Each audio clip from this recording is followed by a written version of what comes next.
Hello, everyone. My name is Naim Dargous from the Electricity Markets and Policy Group at Lawrence Berkeley National Lab.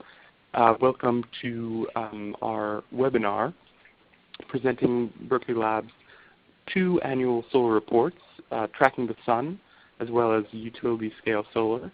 Here to present the webinar are the 2 primary authors of the reports, Galen Barbos and Mark Bollinger, both research scientists here at Lawrence Berkeley Lab.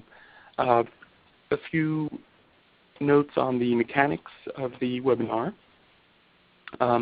We will have a question and answer session at the end of the webinar in the last 10 minutes or so.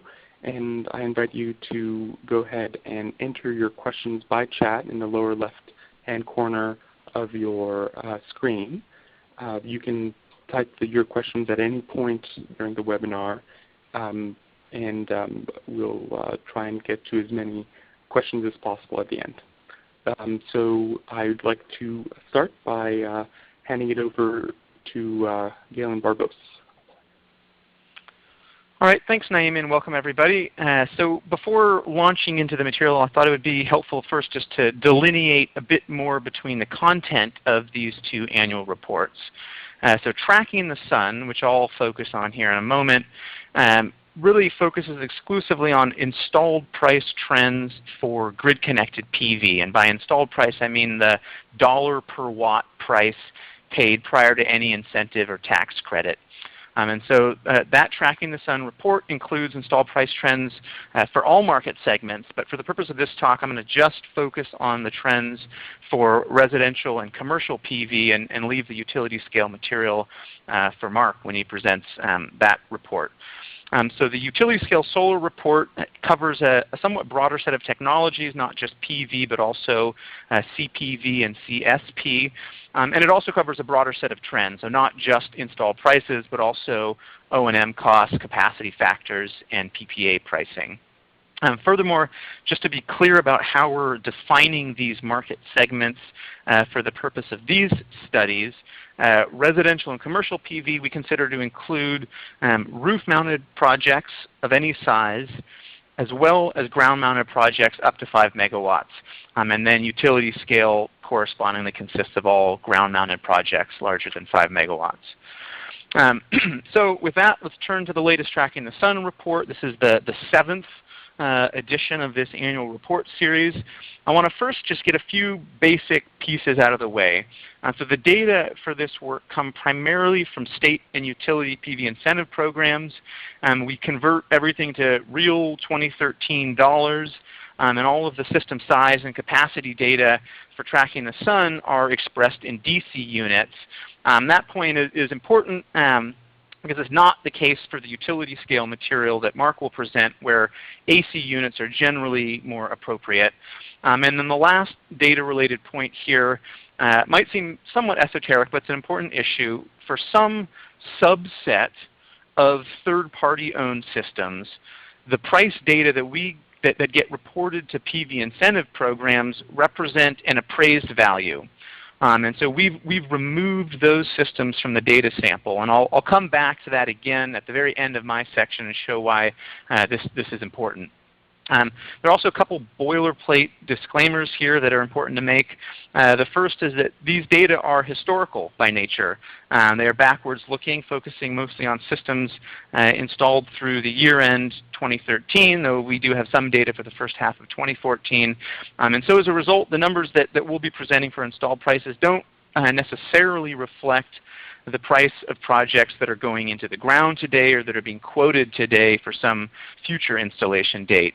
And so for that reason and a variety of others, the numbers here may differ from other installed price benchmarks out there. And in many cases, the source of these differences are somewhat definitional in nature. So our raw data set prior to excluding any systems includes a bit over 300,000 individual residential and commercial PV systems installed through 2013. This represents just over 3/4 of all residential and commercial PV capacity installed in the U.S., so pretty good sample coverage. However, we do, as I mentioned, remove appraised value systems and some others, and that then knocks our overall sample size down by about 18% overall, and by 33% among 2013 systems. So here we see the long-term trend in median installed prices over time, broken out into the 3 size groupings shown. So over the entirety of this historical period, prices have fallen by about 6 to 8% per year on average, depending upon system size. However, that trajectory has been somewhat uneven over time, as you can see, and the price declines really since 2009 have been the steepest that we've seen over this time frame. And as we'll show in a couple slides, that really corresponds largely to the period over which PV module prices have really fallen steeply.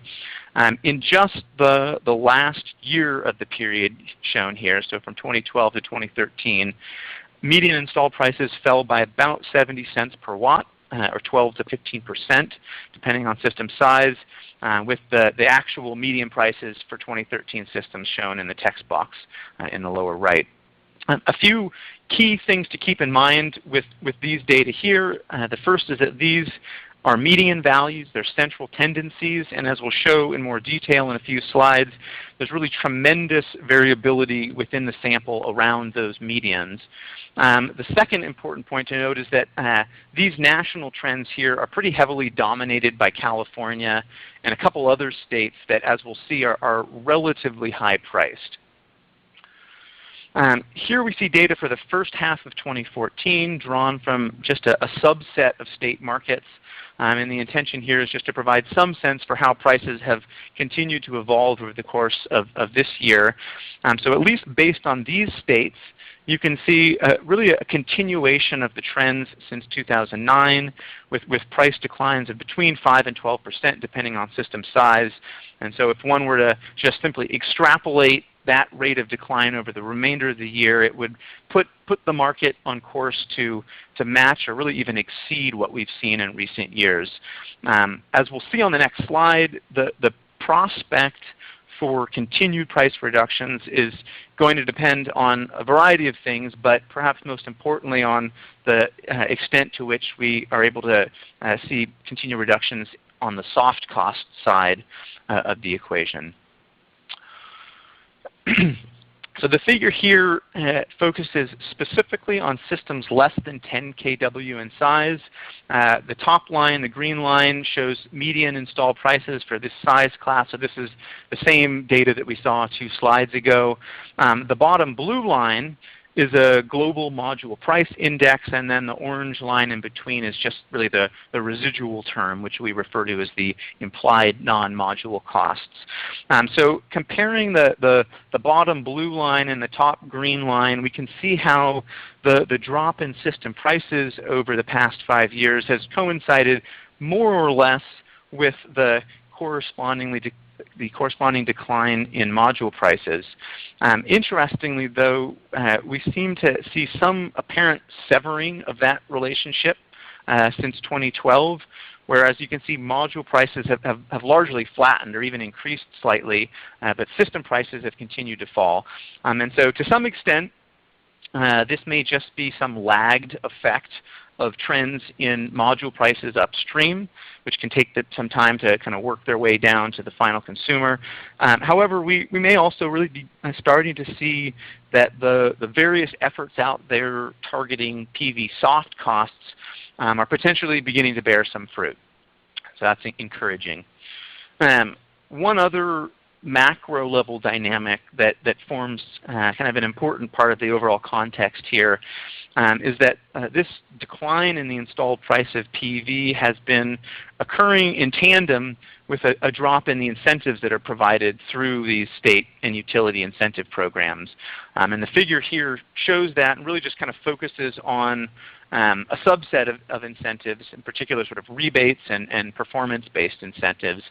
And so these declining incentives, that trend partly reflects the emergence of other revenue sources like solar renewable energy certificates, investment tax credits, and so forth. But in some sense, it also reflects both an effect of the drop in PV system pricing. So as kind of the need for additional financial support is diminished, programs have dropped incentives over time.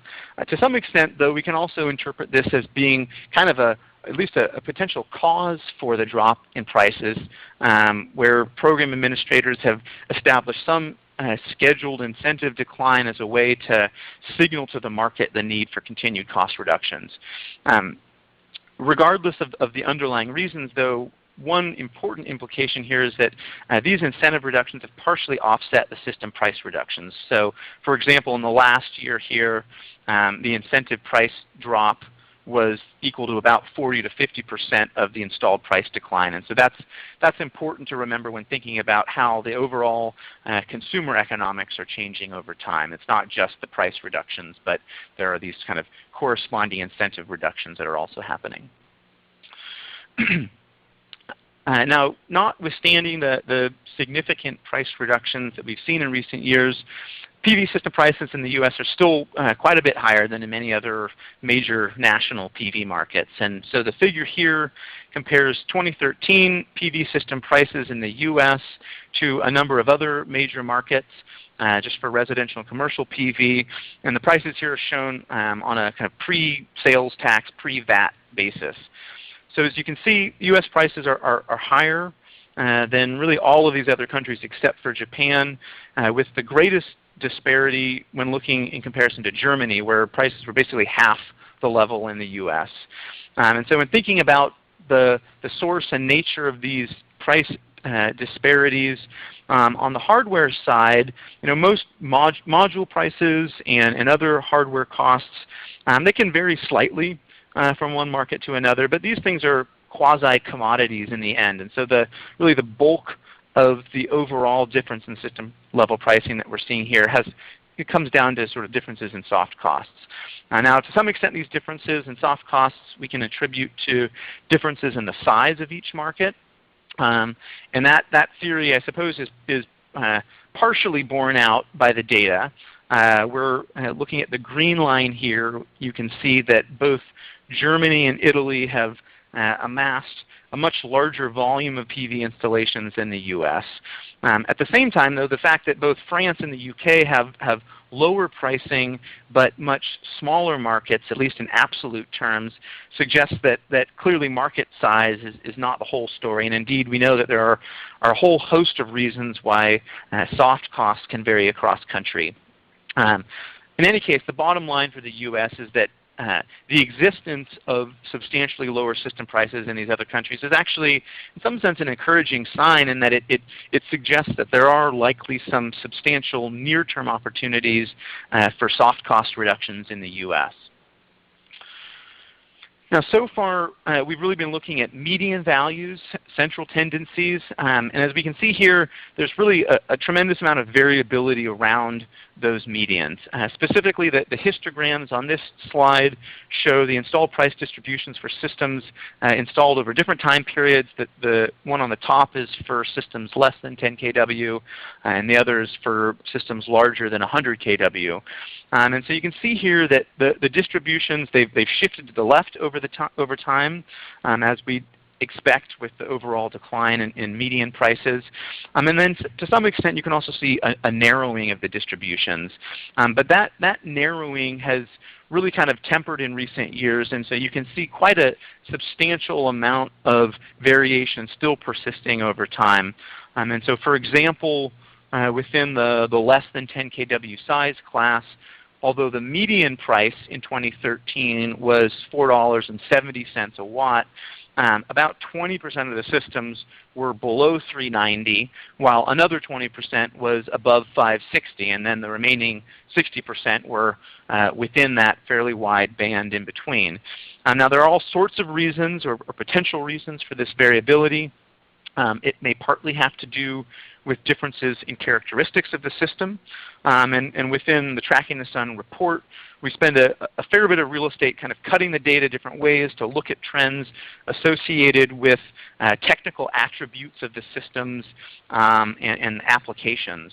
The pricing variability here also to some extent may reflect attributes of the installers, for example, their size or their level of experience, as well as differences in market and regulatory conditions. And so, for example, it may be that markets with less competition or with higher incentives may tend to have higher priced systems as well. And so we're actually engaged in a series of parallel projects that involve some deeper statistical analyses of these data here, really with the goal of better teasing apart the underlying sources of this pricing variability and hopefully identifying some pathways for cost reductions.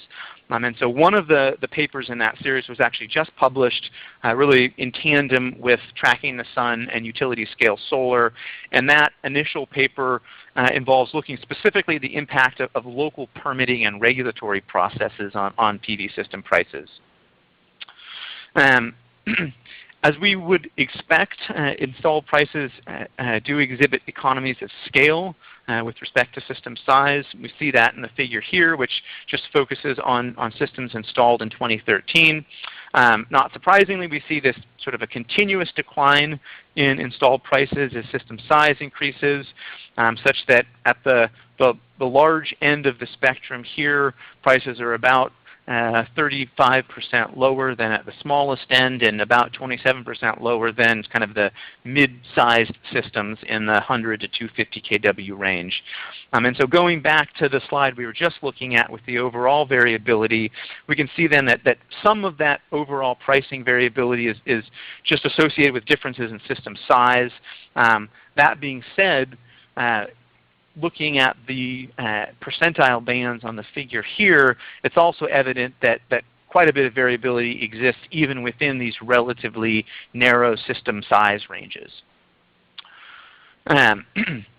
Here we show PV system pricing in 2013 according to state. And this really helps to illustrate just the extent of the fragmentation that exists within residential and commercial markets in the US. And so looking at the figure on the top, which focuses on just systems less than 10 kW, we can see median prices ranging from about $3.30 a watt in Florida to $5.30 a watt in North Carolina. Of particular note, and I mentioned this earlier, is that California is near the upper end of that range, and in fact most of the other larger state markets are in the kind of mid to upper portions of that range. And so this does, as I mentioned, tend to pull the national statistics upward.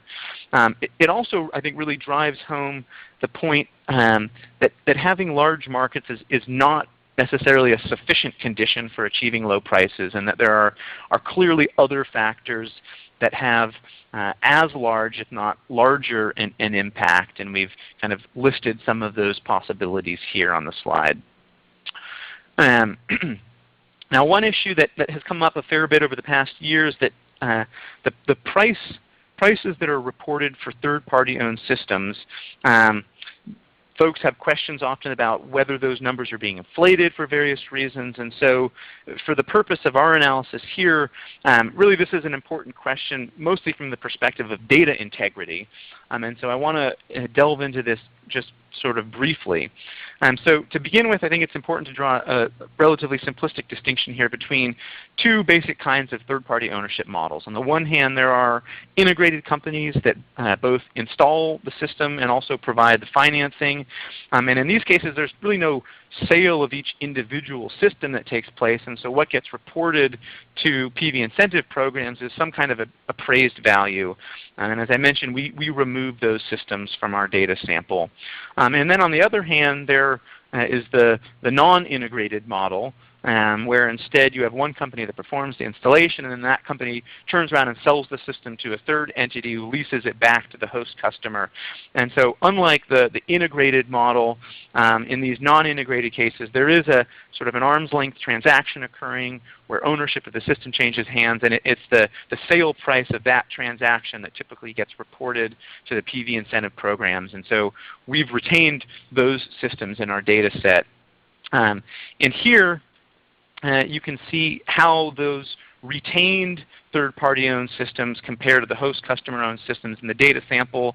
And as you can see, really the median pricing is pretty similar between the two sets, which suggests both that the increasing penetration of third-party ownership has not really tainted our sample in any way, given that we've excluded the appraised value systems, and also perhaps more fundamentally that it hasn't really swayed the overall trajectory of PV system pricing.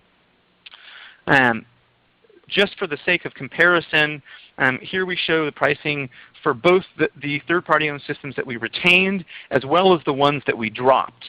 And so you can see that indeed the appraised value system pricing was much higher than for the other set of systems up through 2011. Starting in 2012, there were some changes in the price reporting methodology for these systems that really, I think, occurred mostly in California, but perhaps elsewhere. And so that's why we see sort of a convergence of median prices in 2012 and 2013. So that really concludes the highlights from Tracking the Sun that I wanted to run through. I did want to just note some of the other cross-sectional trends that we delve into within the report, where we look at installed pricing differences across a variety of other dimensions related to customer type and application and technology, and those are listed here.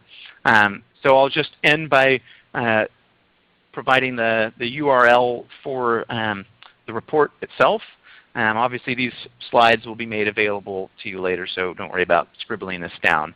But this report, as well as a longer briefing and a data file, are all available on our website. So with that, I'm going to hand the baton over to Mark, who will talk about the latest utility scale solar report. Okay, thank you, Galen, and good afternoon, everyone. Let me see if I can advance the slide here. There we go.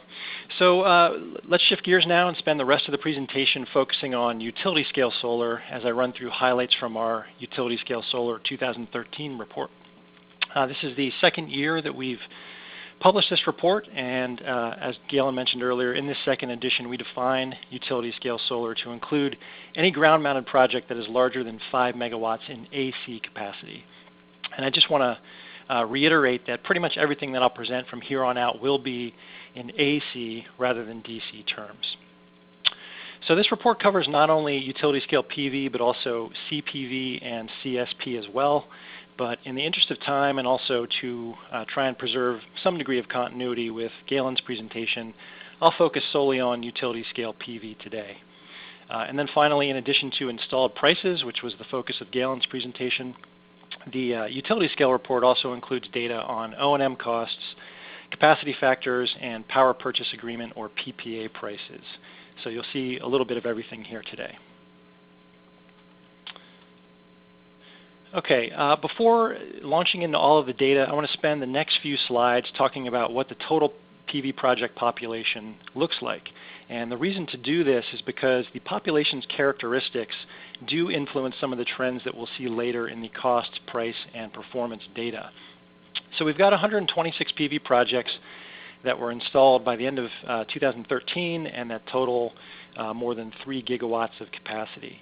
92% of this capacity was built in 2011, 2012, or 2013, and if you go back one additional year to include 2010, that percentage increases to 98%. So the market is still quite young, and it's been growing rapidly.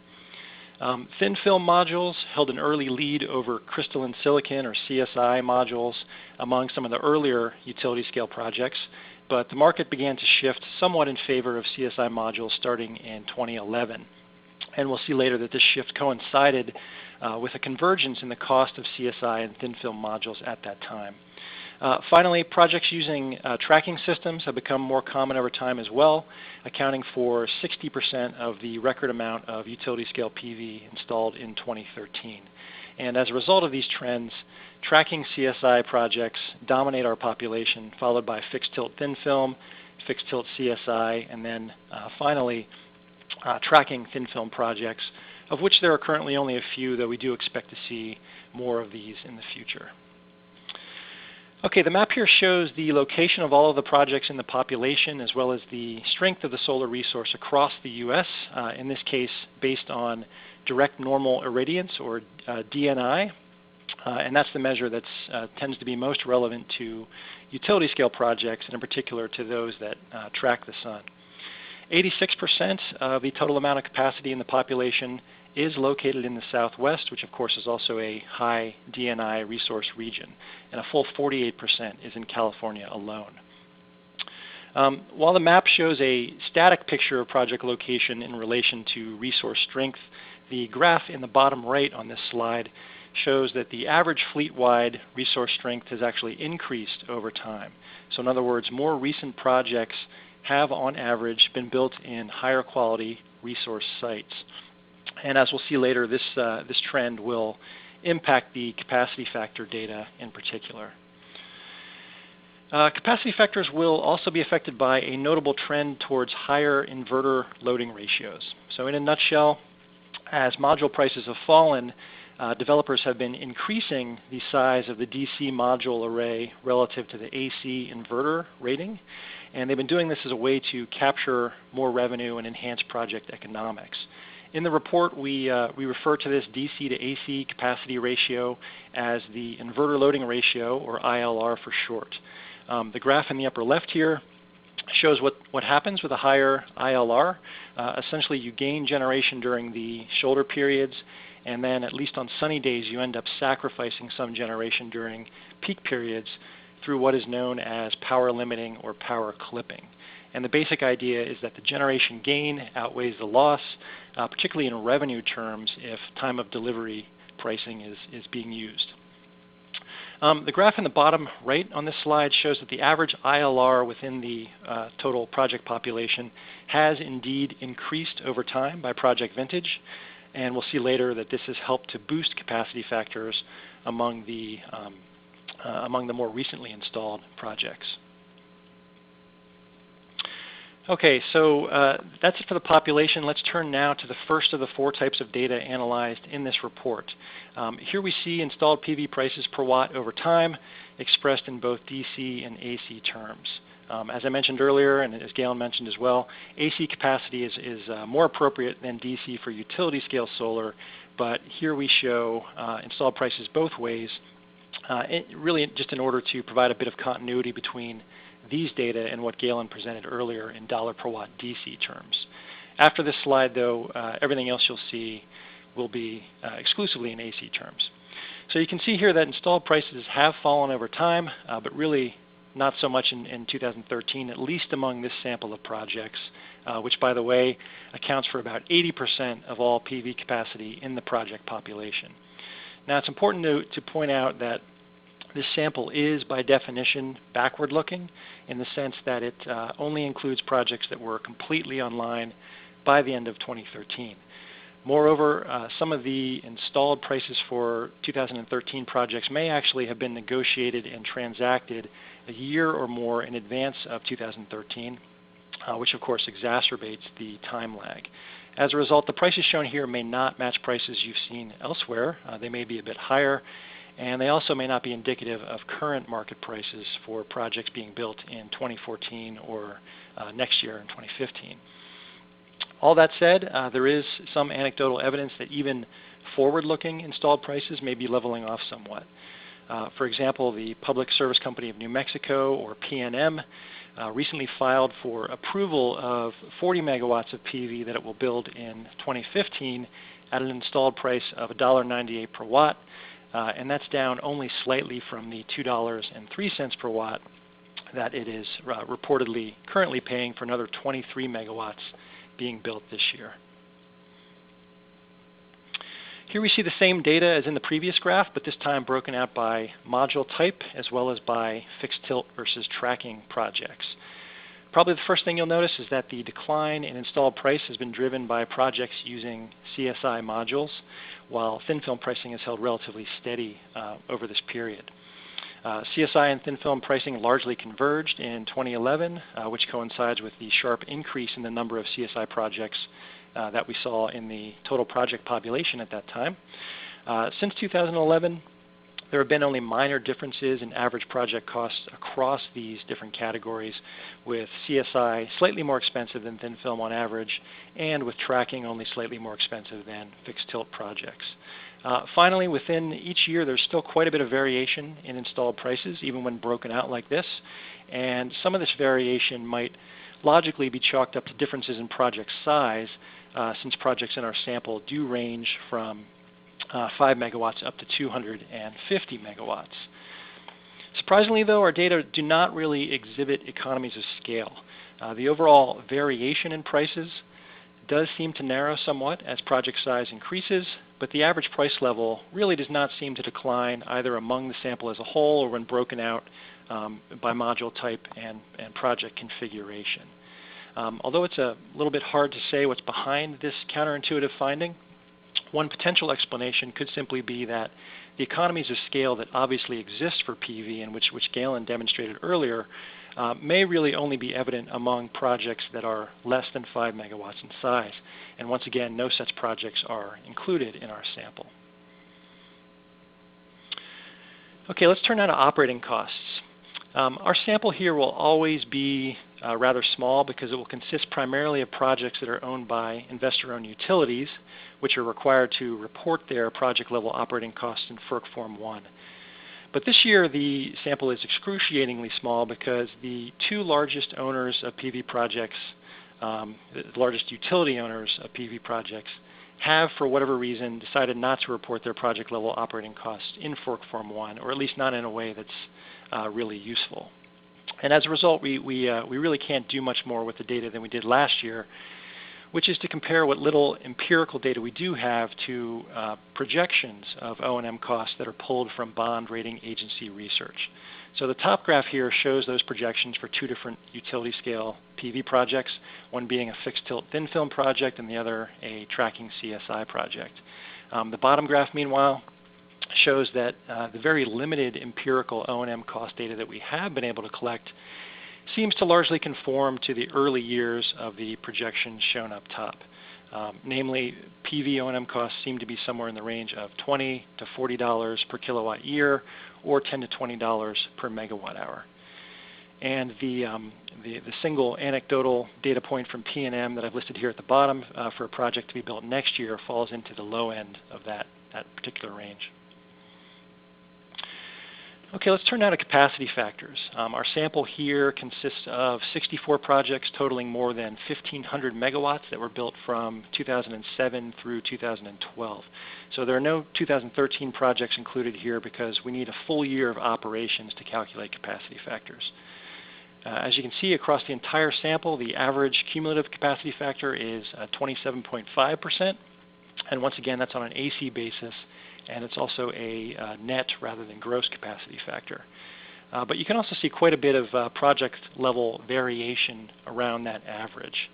Moreover, you can see that much of this project-level variation can be explained by differences in the strength of the solar resource, by whether the project is mounted at a fixed tilt or on a tracking device, and finally also by differences in the inverter loading ratio, or ILR. Now earlier when I described the total project population, I noted that both the average solar resource quality, so the average DNI, and also the average inverter loading ratio, both of those had increased among more recent project vintages. And here you can see the impact of this on average capacity factor.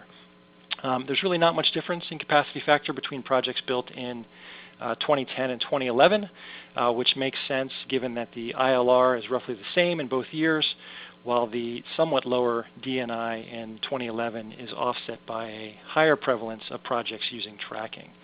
In contrast, though, 2012 vintage projects have a significantly higher average capacity factor, almost 30%, and that is being driven by both a higher average DNI and a higher ILR. Okay, so turning to PPA prices, here you see a bubble graph of levelized PPA prices from about 5.7 gigawatts of utility-scale PV projects, nearly 80% of which are either fully or partially operational at present. These PPA prices are levelized over the full term of each contract after accounting for any escalation rates and time of delivery factors. And what you see here is a steady downward trend in PPA prices over this entire period. Notably, the small to mid-sized projects do not appear to be any less competitive than their much larger counterparts.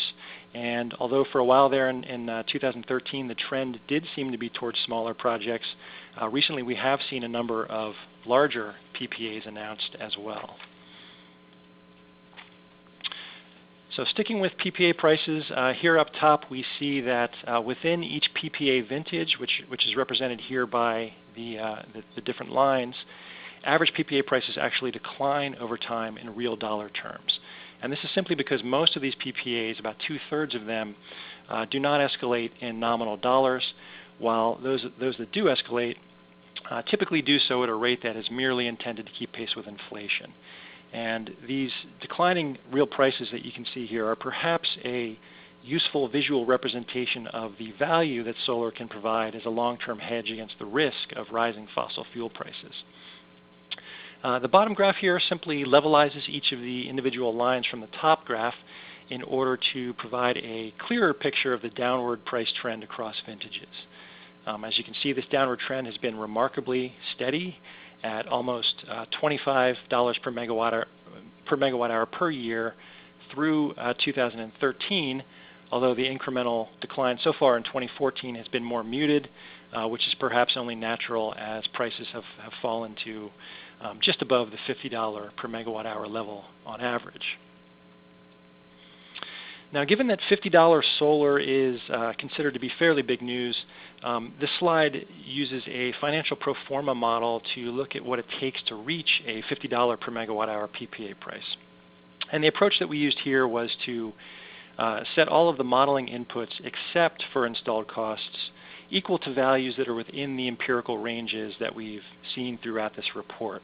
And then once all of those inputs are set, we plugged in the installed cost assumption that yields a PPA price of $50 per megawatt hour, or perhaps slightly less. And as you can see in the top row of the table, an installed cost of $1.85 per watt will more or less get you there. Now, $1.85 per watt is below the range of installed prices that we saw earlier, but not terribly so. In fact, given the backward-looking nature of our installed price sample, $1.85 per watt may very well be attainable now in some cases, or if not now, certainly in the near future.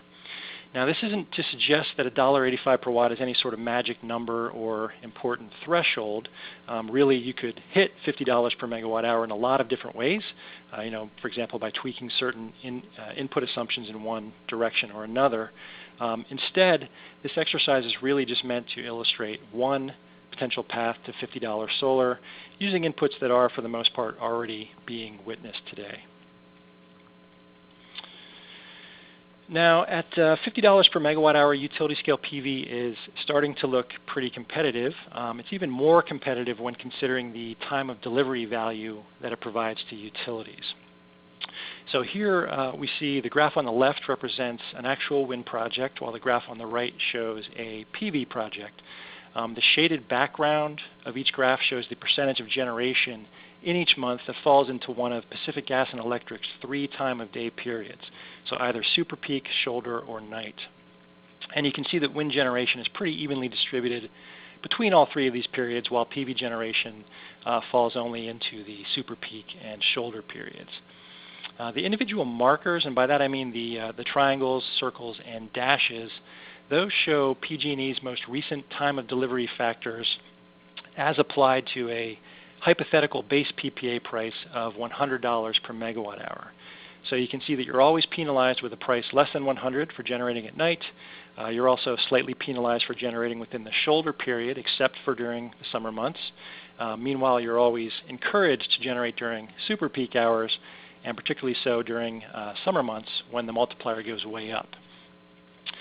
Finally, the solid lines that are labeled post-TOD revenue for both wind and PV, those simply represent the $100 per megawatt hour base PPA price as modified by the time of delivery factors given the underlying generation profile of each project. So in other words, these lines represent the revenue that each project would actually earn over the course of the year. And you can see that solar does pretty well, particularly in the summer months, while wind tends to more or less hug the base price throughout the year. On average, over the course of a full year, solar's time of delivery advantage over wind comes to somewhere around $25 per megawatt hour in this example. And if you instead compare PV to a constant 24/7 flat block of wholesale power, PV's advantage is a little bit lower at around $20 per megawatt hour. Now, this is a PG&E example, but the results would be fairly similar for other utilities in California as well. Finally, I think it's worth noting that this is perhaps a fleeting advantage that PV currently has. As solar penetration increases further, the net peak load will shift later and later into the afternoon and evening hours when the sun is not as strong. And as that happens, PV's midday peaking profile will presumably no longer be valued as highly as it currently is. And this is where storage or CSP with thermal storage can potentially play more of a role going forward. So to wrap this up, this report paints an overall picture of an increasingly competitive utility-scale solar sector whose installed costs and PPA prices have fallen at the same time as capacity factors have been increasing. In light of these trends, it's probably not surprising that there is currently a lot of utility-scale solar capacity in the pipeline. The graphs on this slide show the amount of capacity that was working its way through 37 different interconnection queues throughout the country at the end of 2013.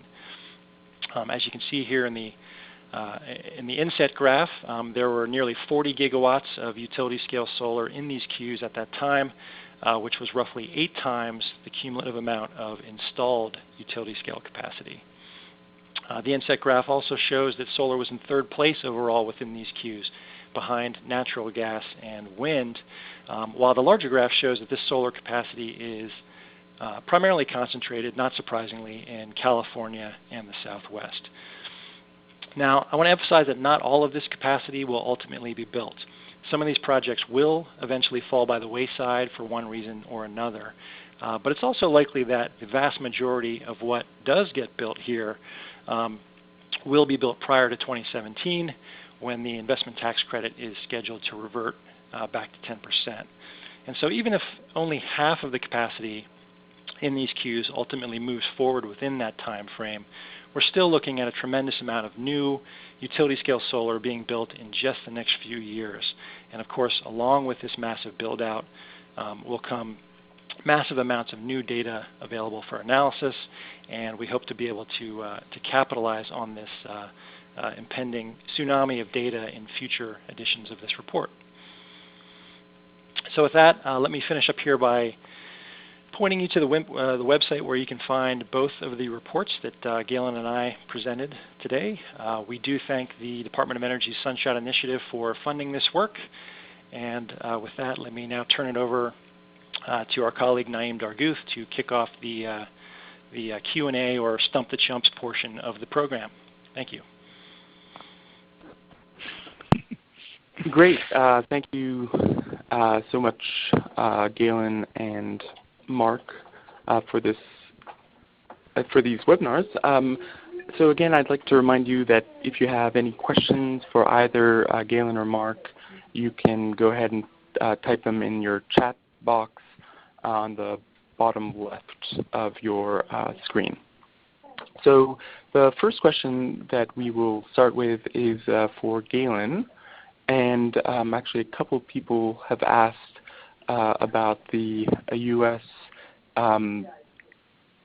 Prices compared to German prices, and what the difference in price can be attributed 2. Galen? Sure, thanks, Naeem. Now let me flip back to that slide here.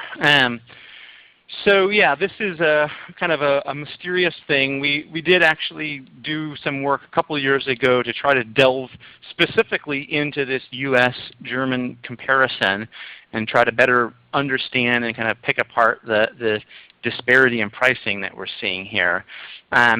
So at the time, the project that we did involved administering surveys to installers both in the US and in Germany. It was pretty much an identical survey, obviously, one in English and one in German, but to try to better understand specifically different sources of soft costs. And so that survey, we asked installers about installation labor costs, customer acquisition and system design costs, costs related to permitting and interconnection procedures, and then sort of general overhead related, general administration and overhead related costs. And really what we found is that across the board, across all of those different soft cost categories, the costs in Germany were well below those in the US. Just in terms of kind of raw numbers, customer acquisition costs was one category where we saw the biggest difference. I think it was about 60 cents a watt difference between the US and Germany. In addition, installation labor costs in Germany were about 35 cents per watt lower, owing mostly to the fact that systems are installed much more quickly there. And there have been some more recent studies involving time and motion analysis that really try to dig into the literal mechanics of system installation procedures in the two countries, and have more or less kind of found similar things to what we found there. Where in Germany, typically a residential system is done in a day. A crew shows up at the beginning of the day with all their equipment, and it's done at the end. The system's interconnected and producing power. So I think there are a bunch of different reasons. Of course, one can then go a bit deeper and try to understand why some of those soft cost differences exist. And there are lots of fundamental differences between Germany and the US that might help to explain those kind of more proximate differences. Obviously, Germany has been doing this much longer. It's a larger and more long-lived market, and so most likely companies there just have more experience doing this. It's also a single market with basically common rules and procedures across the entire country, whereas the US is, as we know, highly fragmented, not just state to state, but from sort of permitting jurisdiction to permitting jurisdiction.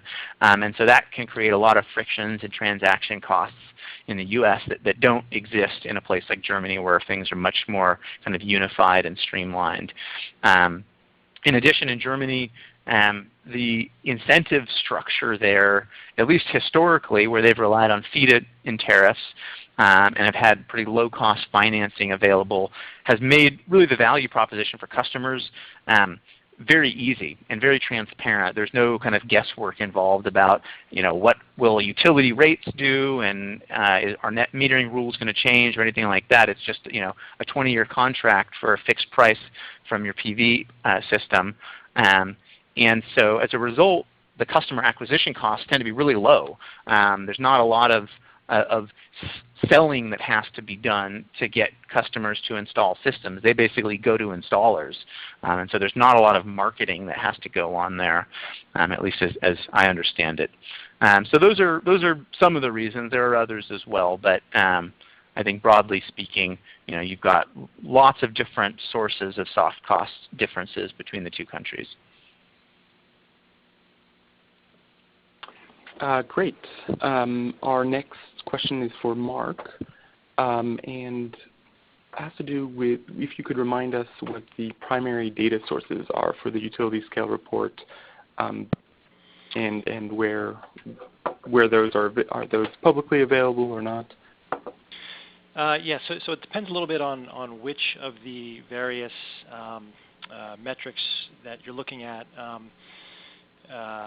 whether it's installed prices or capacity factors or PPA prices. But in general, we rely pretty heavily on data from the FERC. So FERC Form 1 is a big one. FERC Electronic Quarterly Reports is great for net generation and also PPA prices. The EIA as well, EIA Form 923 has net generation. EIA Form 860 is another one.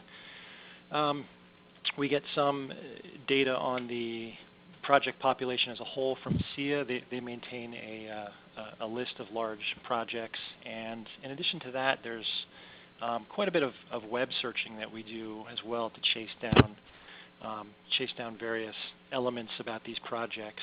Another form I should mention from FERC is FERC Form 556. That's the QF form, and that one has been pretty helpful as well.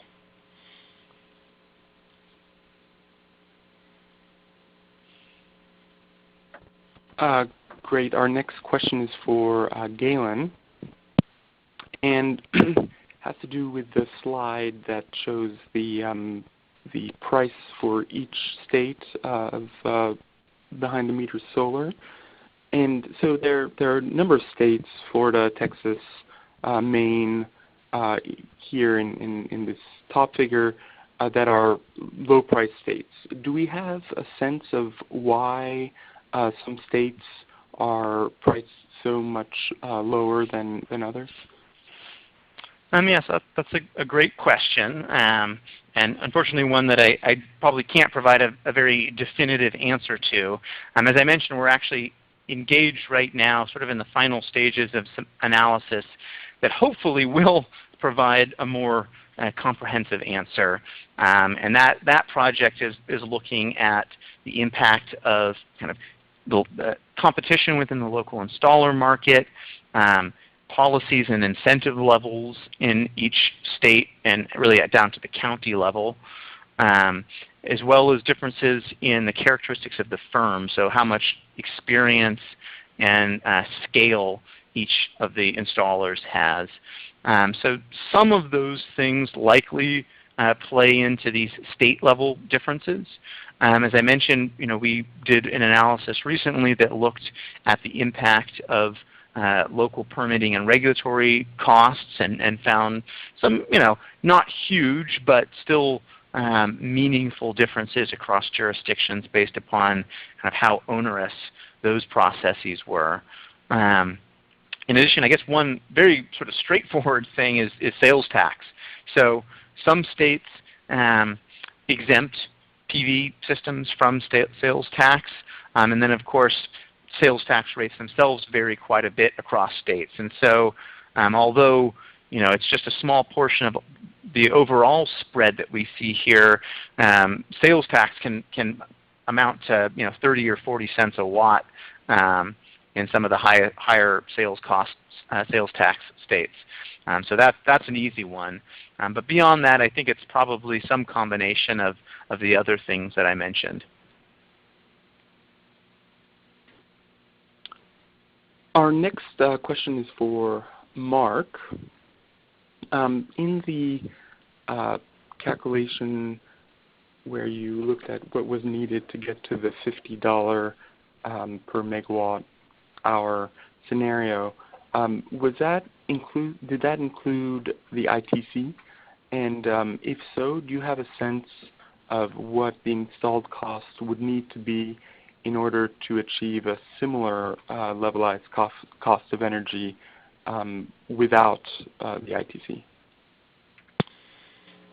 Yeah, so that scenario that did include the ITC, so it assumed that the 30% ITC is in place, and it also assumed that the sponsor has enough tax appetite to utilize the credit, as well as accelerated depreciation without having to resort to third-party tax equity.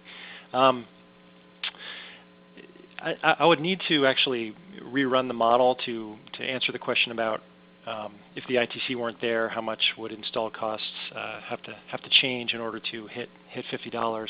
I can tell you though that moving from a 30% ITC back to a 10% ITC should have roughly a $15 maybe a $10 to $15 per megawatt hour impact on PPA prices. Now, what that translates into dollar per watt installed costs, I don't have at the tip of my tongue at the moment, unfortunately. But I can run that scenario and get back to the person who asked the question. Great. We just have a few minutes left, perhaps one or two questions. So Galen, I think this should be a quick one. So of course we've excluded the integrated third-party owned systems that were likely to represent an appraised value. Do you have a sense of what the breakdown was between those excluded systems and the ones that have been left into the data set, which involves transactions? Yeah, so actually that information is sort of contained on the slide here, though admittedly I kind of went through it pretty quickly. So the figure here shows the sample sizes for both sets of both subpopulations.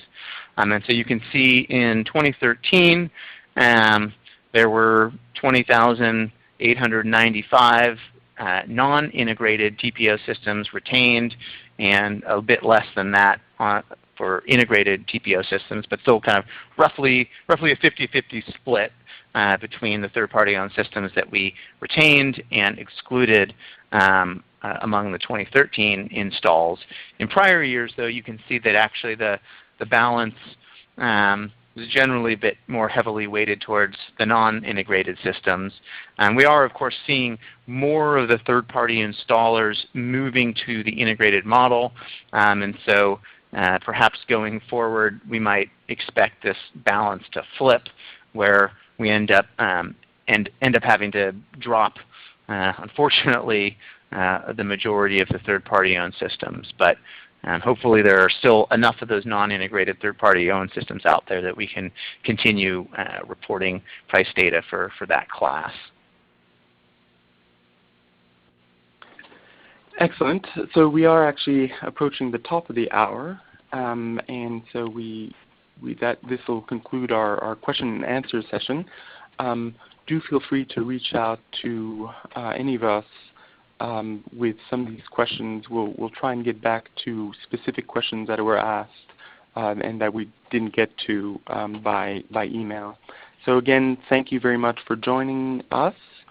We are having another webinar next week on another project looking at the impact of high PV penetration on utility profitability. Please go to our website for more information on that. Thank you very much, and this concludes our webinar.